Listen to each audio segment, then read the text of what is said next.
Bixley here. Today I will show you a 2019 comedy drama film titled Jojo Rabbit. Spoilers ahead, watch out and take care. Meet Jojo, a 10-year-old boy living in Falkenheim as Nazi Germany crumbles. He can't even tie his shoes, but he has an imaginary friend, Adolf Hitler. Jojo is a huge patriot, totally brainwashed by Nazi ideas. He's desperate to help his country in the war, so he's joining the Jungvolk, the younger part of the Hitler Youth, with his friend Yorkie. Jojo and Yorkie spend the weekend at a camp led by Captain Klenzendorf, his helper Freddie Finkel, and Fräulein Rom, who runs the girls' group. The kids get small uniforms and special daggers. The boys do things like throw grenades, dig trenches, read maps, and learn how to defend against gas. The girls, though, learn how to treat injuries, make beds, and even how to get pregnant. Jojo is good at describing Jewish people and burning books, but he gets scared during fighting practice and runs away. This makes the older boys notice him. When it's time for Jojo to learn how to kill, the older teens notice he's unsure. They put a rabbit in his arms and tell him to show them. Jojo says he's not scared, but he just can't do it. He tries to let the rabbit go, but another teen grabs it and kills it instead.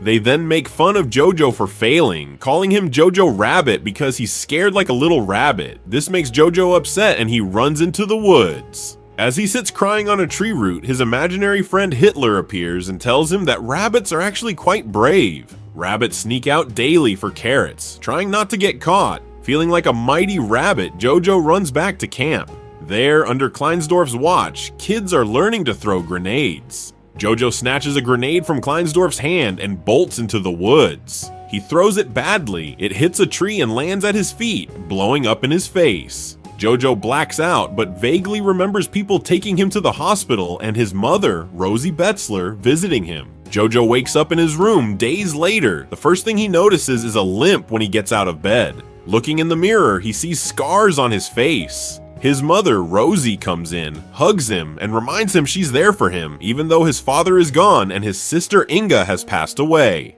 After helping him put his uniform back on, Rosie takes Yo-Yo to the Jungvolk headquarters. They find Klenzendorf awkwardly feeding Finkel. Klenzendorf has already been demoted for being careless. Still, Rosie hits him in the groin with her knee and slaps him with her glove. She makes him promise that he'll give Jojo some work to do and make him feel like part of the group. Jojo eagerly takes on the task of putting up propaganda posters around town and delivering conscription notices. One afternoon, while working, he finds his mother, Rosie, staring at a group of people hanged at a gallows in the public square. When Jojo asks what they did, she simply replies, "What they could." Later, when he returns home, his mother isn't there. He gets nervous when he hears noises from his sister's room. He goes in to investigate and finds a strange mark on the floor that continues up the wall. He puts his knife into the mark and manages to open a hidden section of the wall. Behind the wall, Jojo finds a hidden space, just big enough to crawl into, with various items scattered about. At the very end of it, he's shocked to discover a young girl, Elsa Kor. As Jojo screams and runs through the house in fear, Elsa follows him. She catches him just as he's about to reach the front door and pushes him against the wall. She shows him his own dagger and admits she's Jewish. Elsa reveals that Rosie invited her to hide in their home if Jojo tells anyone about her. Elsa promises she'll claim he and Rosie helped her, which would lead to their deaths too. After Elsa goes back to her hiding spot with his dagger, Jojo rushes to his room. He talks to his imaginary friend Hitler about what to do. They decide he should try to negotiate. Jojo grabs a kitchen knife and a pot for protection. He goes back to his sister's room to tell Elsa she needs to find somewhere else to live, but she surprises him from behind, making him scared again. She takes the kitchen knife too and kicks him out of the room. Jojo talks to imaginary Hitler once more. They decide that to get Elsa to lower her guard, Jojo needs to make her feel safe. When Rosie returns home that evening, Jojo tells her he heard noises upstairs. She dismisses it, saying it must be rats. After putting Jojo to bed, Rosie goes to see Elsa, warning her to be more careful. She tells Elsa that if anything were to happen, she couldn't choose Elsa over her own son. She also reminds Elsa that as long as even one person is still alive out there, they are losing. The next day, Jojo goes to the swimming pool to help with his leg. He notices Klenzendorf and Finkel are there too, sitting close together and clearly afraid of Rosie. After his mom leaves, Jojo goes up to Klenzendorf and asks what he should do if he finds a Jewish person.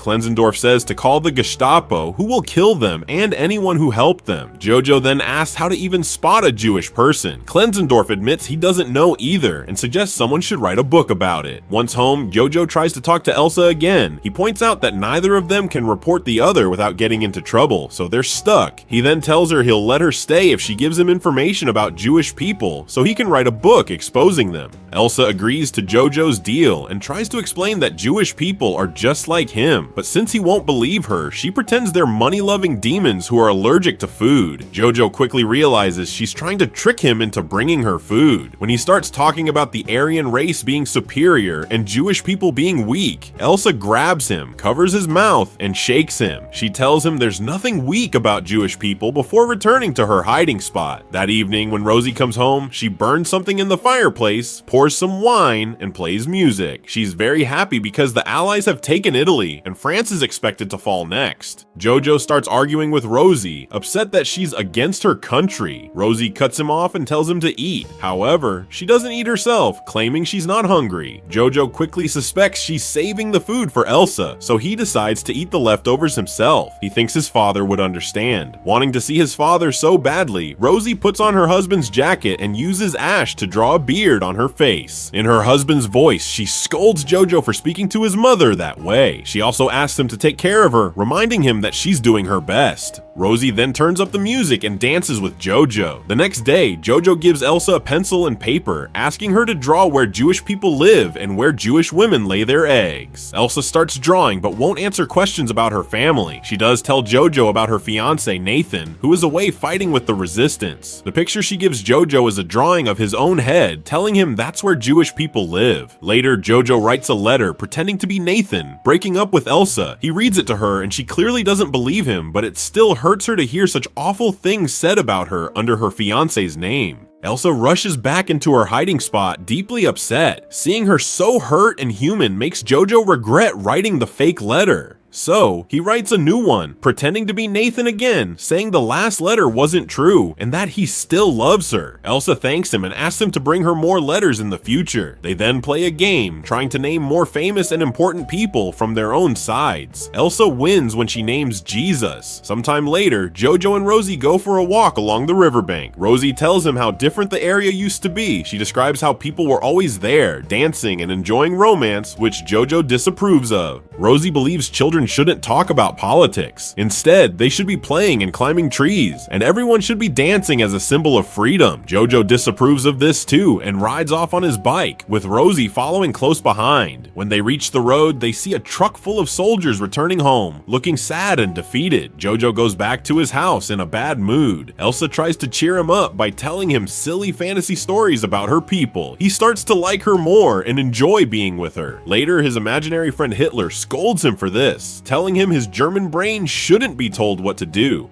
After Jojo falls asleep, Rosie spends time with Elsa. She tells Elsa how glad she is to have her and to see her grow into a woman, something she couldn't do with her own daughter. The next day, Jojo goes to the Jungvolk headquarters. He finds Klenzendorf and Finkel talking closely, a clear tension between them. Yo-Yo tells them he's writing a book to expose Jewish people, but they just laugh, not believing him. Klenzendorf then shows Jojo some very flashy uniform designs he made for himself and Finkel. He tells Jojo that he must collect scrap for the war, and he'll be doing it dressed as a robot. Jojo sees his mother Rosie handing out small flyers against the Nazis. He also runs into his friend Yorkie, who has now become a soldier. When Jojo excitedly tells Yorkie he's captured a Jewish person, Yorkie casually replies that he saw one in the forest too, and doesn't understand why it's such a big deal. This gives Jojo a lot to think about. As soon as he gets home, Jojo visits Elsa and gives her some colored pencils he found, but he also reminds her it's against the law for a Nazi and a Jewish person to be friends. Elsa points out that he's not really a Nazi since he hasn't hurt her. He's just a lonely kid looking for a place to belong. They agree to disagree. Later, Elsa realizes how dirty she is. Jojo lets her leave the room to take a bath, and she even borrows some of his sister's clothes. Jojo and Elsa are about to eat dinner when there's a knock at the door. Elsa quickly scurries back to her hiding spot, and Jojo opens the door to find a group of Gestapo officers led by Hermann Daertz. Right behind them, Klenzendorf and Finkel arrive, with Klenzendorf making a flimsy excuse about delivering delivering pamphlets to Jojo. The Gestapo immediately begins searching the house for anything suspicious. Diertz questions Jojo about his mother's frequent absences and why his uniform is missing his knife. Suddenly, Elsa appears, wearing Inga's clothes and pretending to be her. She tells them she took the knife because Jojo was bothering her. The Gestapo then heads to search her room. Diertz remains suspicious and asks for her papers. Elsa grabs Inga's ID from a drawer and hands it to Klenzendorf, who then asks her for her birthday. Elsa correctly guesses her birthday, and Klenzendorf seems to let it go, but Diertz then notices Jojo's expose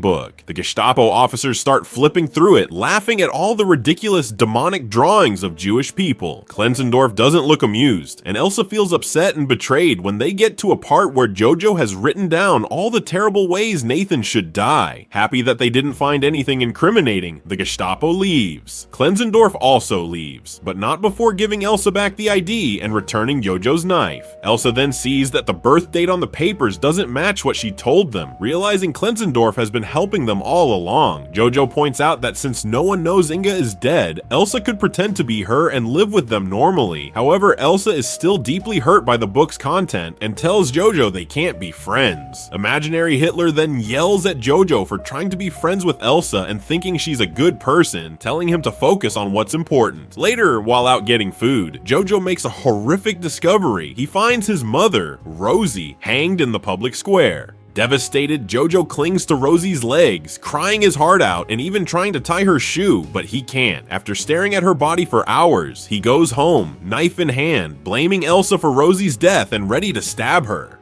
Elsa stops his hand just in time, and he only manages to scratch her. As he starts crying again, Elsa takes pity on him and comforts him. She explains she always knew Rosie was part of the resistance, though she didn't know the details. Jojo's father is also fighting for the resistance, but Rosie had told him the opposite to spare his feelings. Elsa then confesses that her own parents were taken to a concentration camp, meaning they now only have each other. Jojo starts scavenging for food in waste bins on the streets, seeing how his city is being destroyed more each day. He and Elsa fall into a routine, sharing meals and enjoying the fake letters Jojo writes from Nathan. One afternoon, the city erupts into chaos as the Allies launch an attack, taking advantage of Hitler's suicide. Jojo runs into Yorkie, who's carrying weapons because the army is so desperate for soldiers they're sending out kids. Jojo tells Yorkie that the Jewish person he caught is now kind of his girlfriend, and he's worried because it's illegal. But Yorkie points out he's met Russians and Japanese, and they're worse than Jewish people. Fraulein Ram then finds them. After sending Yorkie off with a gun, she gives Jojo a uniform jacket so he won't be accidentally shot by his own side. A bomb explodes nearby, leaving Jojo dizzy as he watches everyone fight. Kids, the elderly, even Klenzendorf and Finkel in their flashy outfits. Jojo is too scared to fight, so he hides in an abandoned building until it's all over. When things quiet down, Jojo emerges and sees American soldiers taking down Nazi flags and putting up their own, celebrating their win. Soviet soldiers are grabbing every Nazi they find, including Diertz and the rest of the Gestapo. Seeing the jacket Jojo is wearing, they seize him too. Among the prisoners, Jojo finds Klenzendorf. Klenzendorf tells him he's a good boy and that he should take care of his sister. Then he takes off his own jacket and spits at Jojo, calling him a Jew so the soldiers will let him go.